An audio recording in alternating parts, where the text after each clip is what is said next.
I was 18, wearing the uniform for the first time, convinced I was the solution to every problem they had.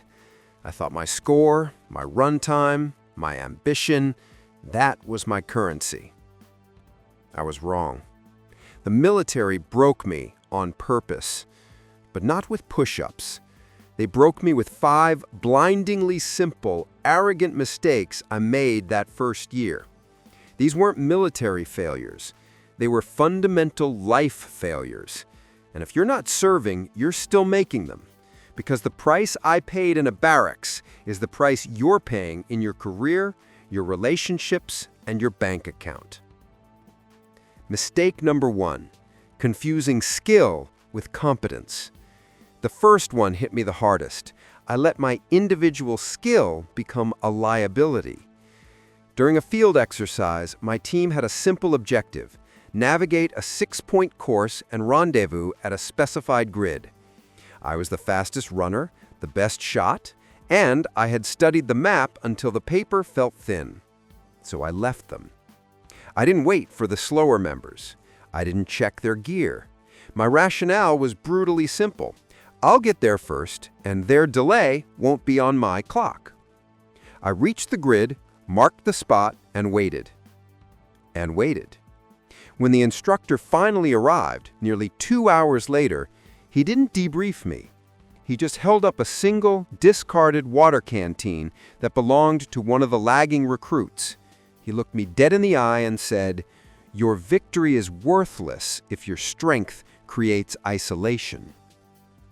The lesson wasn't about navigation. It was about velocity versus unity. In real life, speed won't save your company, your marriage, or your side hustle if your individual brilliance creates a void around you. If your strength isolates you, it's not strength, it's a weakness you will pay for. Mistake number 2, the tyranny of the blank space. My second mistake was administrative, but the lesson was existential. In a training syllabus, there was a mandatory sign-off sheet for equipment inspections. One day, I ran through my checklist quickly, assuming the complex gear was functional. I signed the sheet. I left one blank space near the bottom, a tiny, insignificant column that asked for the serial number of a minor fuse box. I figured it was redundant. Later that week, during a critical field movement, that exact piece of equipment failed. A simple fuse blew. It caused a massive communications blackout. We were stuck. When the subsequent investigation traced the failure, the only thing the officer fixated on was that blank space.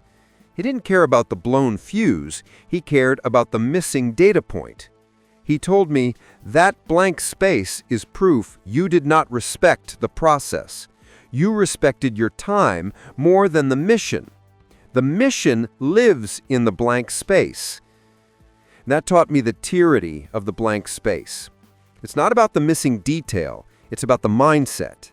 In life, if you skip the small, tedious steps, the budget line item, the uncomfortable conversation, the final proofread, you are guaranteeing catastrophic failure in the big moment. Mistake number 3, the fatal assumption of authority. This one cost me time and opportunity. I had identified a specialized training course early on, a certification that would fast-track my promotion. I mentioned it to my immediate supervisor. He nodded, said, "I'll put your name forward," and I mentally checked the box. I assumed, because he was authority, that the process was now his responsibility. 6 months later, I saw a peer who joined after me walking to the course. I checked my orders. Nothing. I asked my supervisor. He shuffled papers and said, "Oh, I filed the request, but I never followed up on the confirmation code. It must have expired." My mistake wasn't trusting him. My mistake was handing over the keys to my own destiny. I confused delegation with abdication. The military doesn't owe you a career path, and the world doesn't owe you success. You are the CEO of your own progression.